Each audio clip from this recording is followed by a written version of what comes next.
Halo Fisika Mania, sekarang saya akan menjelaskan mengenai hukum Coulomb.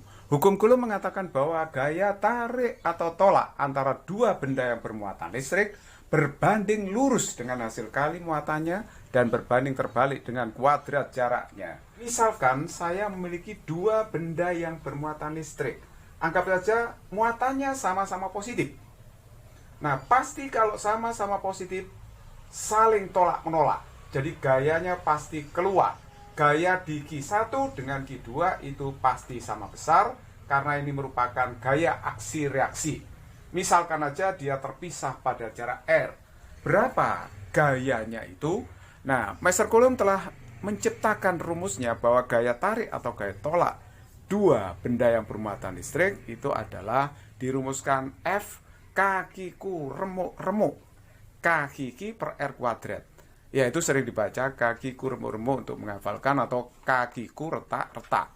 Nah, F itu adalah gaya Coulomb atau gaya elektrostatika atau gaya listrik, sama saja itu.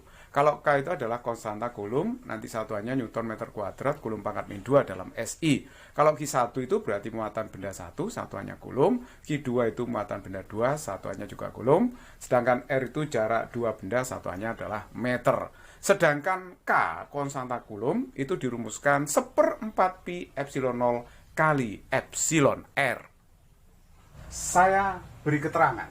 Pi itu adalah 3,14 ya, dari dulu seperti itu nilainya. Sedangkan epsilon 0 itu adalah permitivitas listrik ruang hampa atau udara.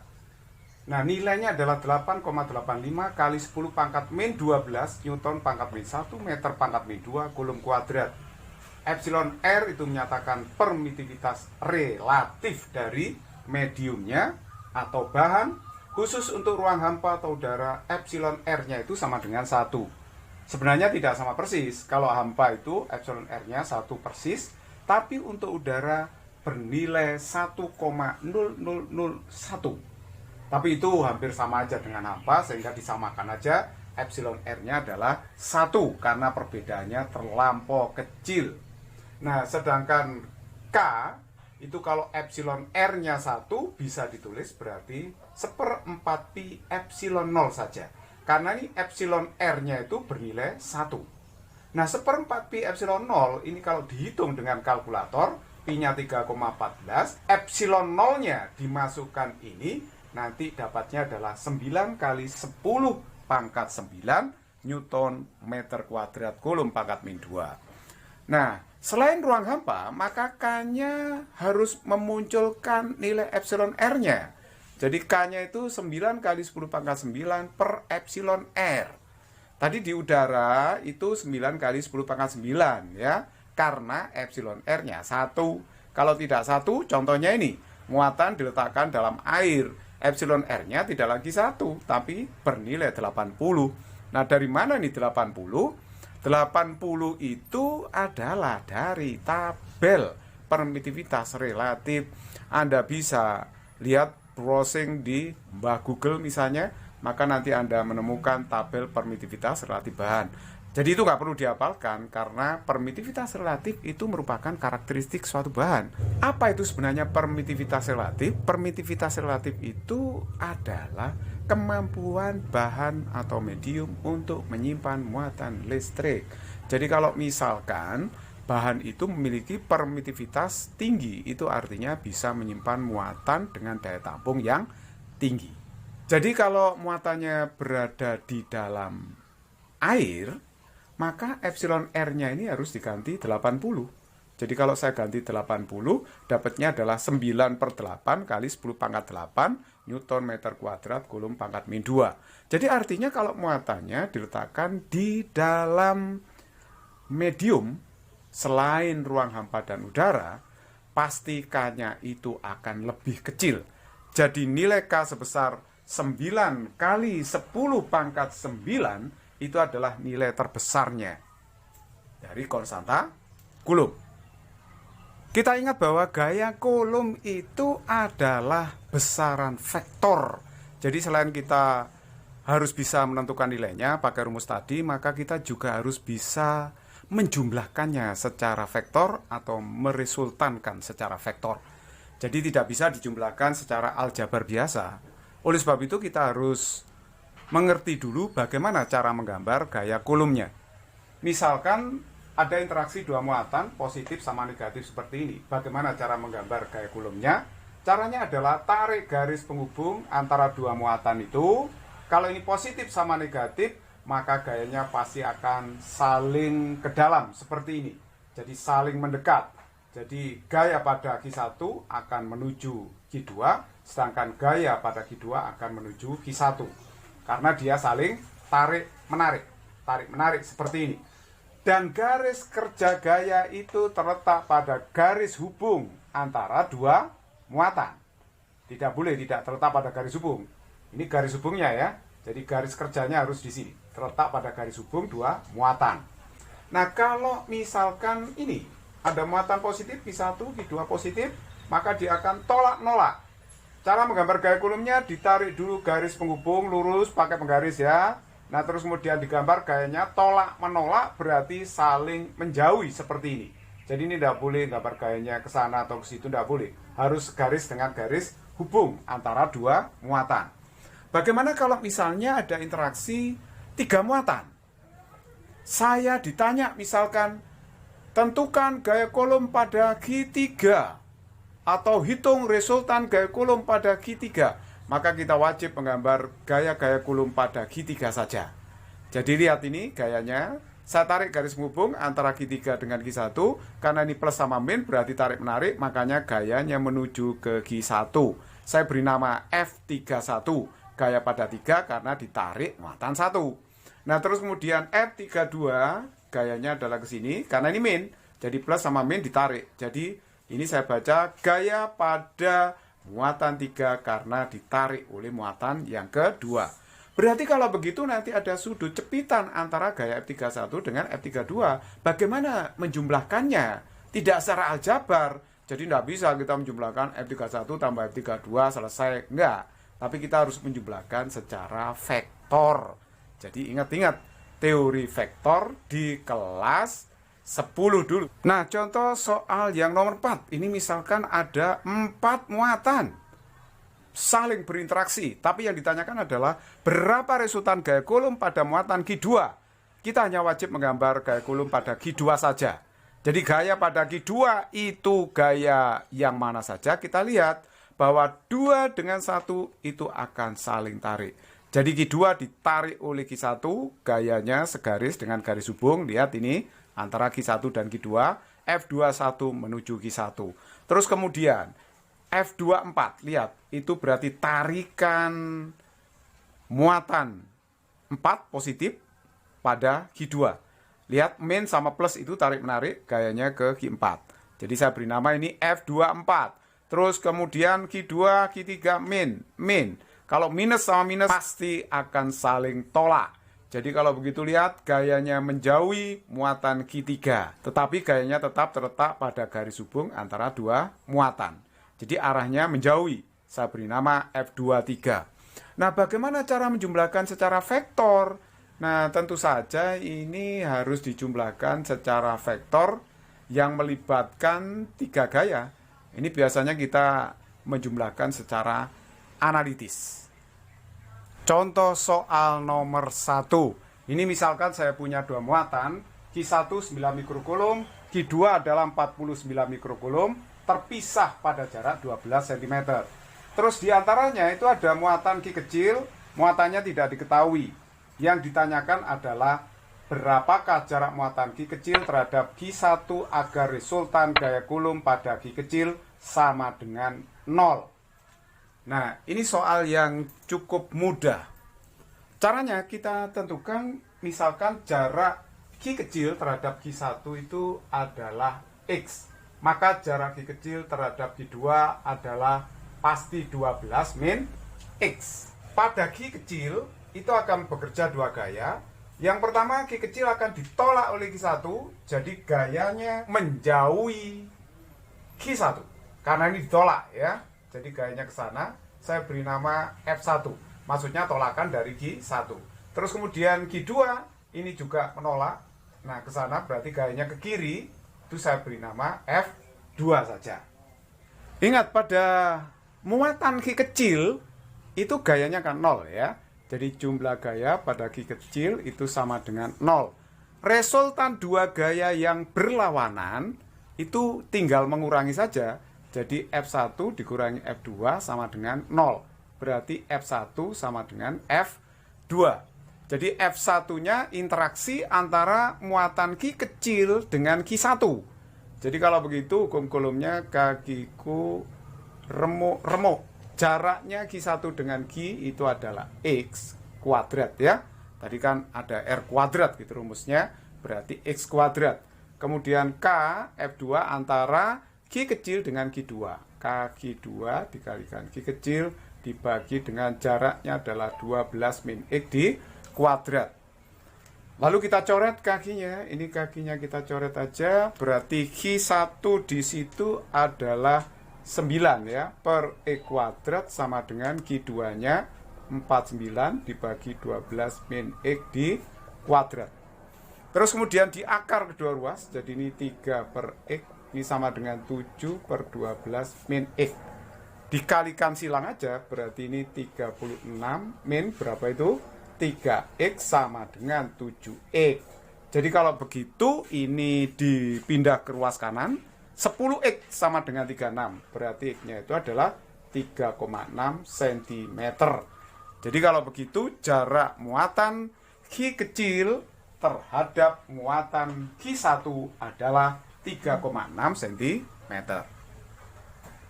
Soal berikutnya yang nomor 2 adalah ini. Saya punya muatan Ki1 min 49 mikrokulum, Ki2 plus 9 mikrokulum. Terpisah pada jarak 12 cm. Jadi lihat nilainya sama seperti tadi, cuma Ki1 itu negatif. Di manakah letak muatan plus Ki3 agar resultan gaya kulumnya sama dengan 0? Nah, gimana caranya ini? Caranya kita tentukan dulu letak dari muatan plus Ki3. Yang paling masuk akal di mana? Kalau kita letakkan di antaranya rasanya tidak mungkin. Karena Ki3 itu akan ditarik Ki1, ditolak Ki2. Jadi gayanya sama-sama ke kiri. Kalau dijumlahkan nggak mungkin 0. Nah kalau kita letakkan di sebelah kirinya Ki1, dia akan ditarik oleh Ki1, karena ini positif ya, ditolak oleh Ki2. Nah ini gayanya berlawanan di sini. Tapi itu juga tidak mungkin karena gayanya tidak mungkin imbang walaupun berlawanan. Karena jarak titik ini terhadap Ki1 terlalu kecil, sedangkan muatan Ki1 itu terlalu besar. Sehingga gaya yang mengarah ke kanan, tarikan dari Ki1 terhadap Ki3, itu terlalu besar dibandingkan dengan gaya yang ke kiri. Sehingga tidak mungkin imbang walaupun berlawanan. Oleh sebab itu, muatan plus Ki3 itu harus diletakkan di sebelah kanan dari muatan Ki2. Artinya bahwa muatan itu diletakkan di dekat muatan yang nilai mutlaknya lebih kecil. 9 lebih kecil dari 9. Jadi harus diletakkan di sebelah kanan dari Ki2. Kalau digambar seperti ini. Celing. Nah, seperti ini kalau saya gambar. Saya letakkan di sebelah kanannya Ki2. Inilah Ki3. Ini jumlah gaya pada Ki3 bisa 0, bisa seimbang kayak F31 dengan F32. Karena yang diminta ingat, resultan gaya kulum pada Ki3 itu harus 0 ya. Ini saya misalkan jaraknya terhadap Ki2 adalah X. Nah ingat tadi jumlah gaya pada Ki3 itu sama dengan 0. Jadi kalau begitu F32 dikurangi F31 itu harus sama dengan 0. Jadi nanti F31 sama dengan F32. F31 artinya interaksi antara muatan 3 dengan 1. Jadi rumus hukum Coulombnya kakiku remuk-remuk, kaki 3 Ki1 per R31 kuadrat. Ini jarak muatan 3 dengan 1. Dikuadratkan. Terus yang sebelah kanan berarti kaki 3 kali Ki2 per R32 kuadrat. Kita bisa mencoret Ki3-nya. Coret Ki3-nya, terus K-nya juga dicoret. Sehingga kita tinggal memasukkan angkanya saja. Jadi Ki1 di sini adalah 49. Perhatikan tanda min tidak boleh dimasukkan ya. Dalam perhitungan vektor, min itu hanya untuk menentukan arah gayanya. Jadi dalam menghitung gaya, tidak boleh memasukkan tanda min. 49, gitu aja ya. Terus jarak antara muatan 3 dengan 1 jarak antara muatan 3 dengan 1 adalah 12 ditambah dengan X. Jadi jaraknya ini 12 ditambah dengan X dikuadrat. Kemudian Q2 di sini nilainya adalah 9. Jaraknya, nah ini jaraknya terhadap muatan Q3 adalah X. Jadi tinggal mengkuadratkan X-nya. Nah terus kemudian diakar aja kedua ruas. Jadi ini 7 per 12 plus X sama dengan 3 per X. Dikalikan silang 7X sama dengan 36 plus 3X. Jadi ini 4X sama dengan 36. Sehingga X-nya dapat 9 cm. Jadi jarak muatan Q3 terhadap Q2 karena resultannya 0 di Q3 yaitu 9 cm. Sedangkan jaraknya terhadap Q1 ditambah 12 jadi 21 cm. Nomor 3, ini ada 3 buah muatan Q1, Q2, Q3. Q1-nya sudah diketahui yaitu plus 1 mikrokulum, sedangkan Q2-nya itu plus 2 mikrokulum, Q3 adalah min 2 mikrokulum. Yang ditanyakan adalah resultan gaya pada Q1 saja. Resultan gaya pada Q1. Jadi caranya kita harus menggambar gaya-gaya kulum dengan benar di Q1 saja. Seperti ini. Cering gayanya seperti ini, sudah saya gambar. Kita lihat F12 itu arahnya menjauhi Q2 karena tolak-nolak ini ya. Menjauh ke sana, segaris dengan garis hubung dua muatan. Sedangkan muatan Q1 itu ditarik oleh Q3. Jadi arahnya seperti ini, mengarah ke Q3. Saya beri nama F13. Terus kemudian tinggal menghitung masing-masing gaya. Nah ini lihat ya, sudah saya hitung ini F12 interaksi antara muatan 1 dengan 2 berarti kaki kurung-remo kaki 1 Q2 per R12 kuadrat. K-nya adalah 9 kali 10 pangkat 9 karena asumsinya muatan diletakkan di udara. Kali 10 pangkat 6 Q1. Q1 itu 1 mikrokulum ya. 1 mikrokulum itu sama aja dengan 10 pangkat min 6 kulum. Jadi ini 10 pangkat min 6 kali 2 kali 10 pangkat min 6 Q2. Nah dibagi dengan jarak muatan 1 dengan 2 itu adalah 3 cm. 3 cm itu berarti 3 kali 10 pangkat min 2 dikuadrat. Akhirnya kita dapatkan karena 9 ini bisa dicoret dapat 20 Newton. Sedangkan F13 itu K1 Q3 per R13 dikuadrat. Tapi R13 itu sama dengan R12. Sedangkan Q1 lihat sama ini Q2 sama dengan Q3. Nah karena semua Q1 sama, Q2 juga sama dengan Q3 nilainya, kemudian R13 sama dengan R12 jaraknya, berarti F13 itu sama dengan F12, sama dengan 20 Newton. Jadi nggak perlu dihitung lagi nih ya. Nah ini saya misalkan sama dengan F. Resultan dari dua vektor yang membentuk sudut, perhatikan ya sudutnya, di sini sama sisi. Sama sisi berarti ini sudutnya 60 derajat, 60-60. Kalau 60 berarti sudut cepitan antara F12 dengan F13 adalah 120 karena ini pelurusnya. Nah sehingga nanti resultan dua vektor yang membentuk sudut itu adalah akar F1 kuadrat plus F13 kuadrat plus 2F12 F13 cos 120. Saya tinggal masukkan aja nilai F-nya ini sama kan. Jadi saya masukkan jadi F kuadrat plus 2 F kali F. Ini F kuadrat berarti cos 120 min setengah. Karena ini kuadran yang kedua. Jadi 2 kali min setengah itu min F kuadrat berarti ini ya. 2 kali min setengah min 1 berarti min F kuadrat. Berarti kalau begitu 2F kuadrat dikurangi F kuadrat itu akar F kuadrat. Berarti akar F kuadrat itu sama dengan F. Lah F-nya tadi kan ini 20 Newton. Jadi jawabannya adalah 20 Newton. Soal yang keempat ini cukup menarik. Jadi ada dua bola identik, masanya masing-masing 90 akar 3 gram. Bila G 10 meter per sekon kuadrat, ini adalah percepatan gravitasi. Hitung muatan masing-masing bola. Mula-mula dua bola itu digantung berdekatan dengan tali yang panjangnya 1 meter. Karena bola bermuatan sejenis, identik ya, kalau positif sama-sama positif, kalau negatif sama-sama negatif. Misalkan ini sama-sama positif, maka otomatis dia akan saling tolak-menolak seperti ini. Nah setelah tolak-menolak, dia diam di tempatnya. Artinya terjadi suatu keadaan yang setimbang. Nah, kalau terjadi keadaan setimbang seperti ini, kita bisa menentukan berapa nilai dari muatan bolanya. Nah, itu yang ditanyakan. Hitung muatan bola masing-masing.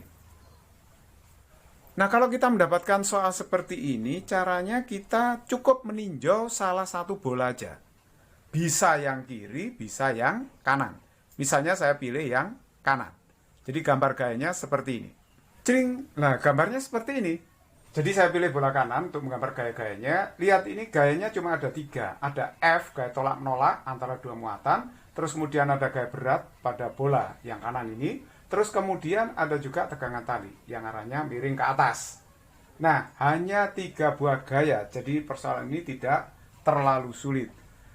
Cara kalau kita mau menentukan muatan itu kan ikut gaya kulumnya. Jadi kita harus menghubungkan F dengan W karena W-nya bisa dihitung dalam soal. Kalau masanya diketahui, maka otomatis beratnya bisa diketahui karena berat itu kan M dikalikan G, ya. Oke, sekarang cara yang paling mudah untuk menyelesaikan soal ini adalah dengan menggeser vektornya. Artinya bahwa vektor T itu bisa digeser ke bawah seperti ini.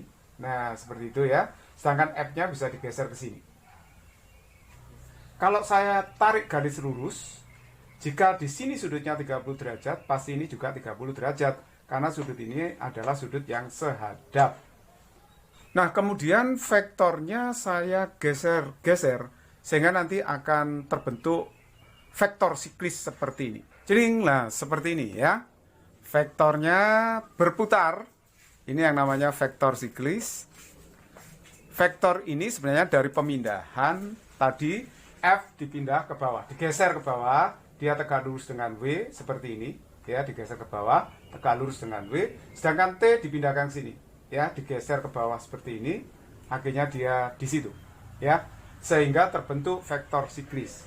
Nah, kalau kita jumpai vektor siklis seperti ini, berarti jumlah gaya pada bola yang sebelah kanan itu sama dengan 0. Artinya bola dalam keadaan setimbang. Nah, kita sekarang akan mengkaitkan hubungan antara F dengan W pakai apa? Fungsi trigono kalau menghubungkan sisi depan sudut dengan samping. Jelas itu harus pakai tan ya. Jadi tan 30 itu adalah F per W. Sehingga saya bisa menulis F-nya itu adalah W tan 30. F-nya itu gaya kulum antara muatan Q di sini dengan di situ. Jadi gaya kulumnya adalah K Q remuk, Q kali Q, Q kuadrat. Ingat Q-nya sama besar, identik. Per R kuadrat, W-nya itu M kali G, dikalikan dengan tan 30 derajat. Sehingga saya dapatkan Q kuadrat itu adalah R kuadrat M kali G, tan 30 derajat dibagi dengan K. Nah, kita hitung dulu nilai R-nya itu berapa di sini ya. R-nya itu sangat mudah karena di sini perhatikan, ini sudutnya 60 derajat. Ini berarti ini kan sudutnya juga 60 toh. 60 derajat, ini 60 derajat. Jadi berarti segitiga sama sisi.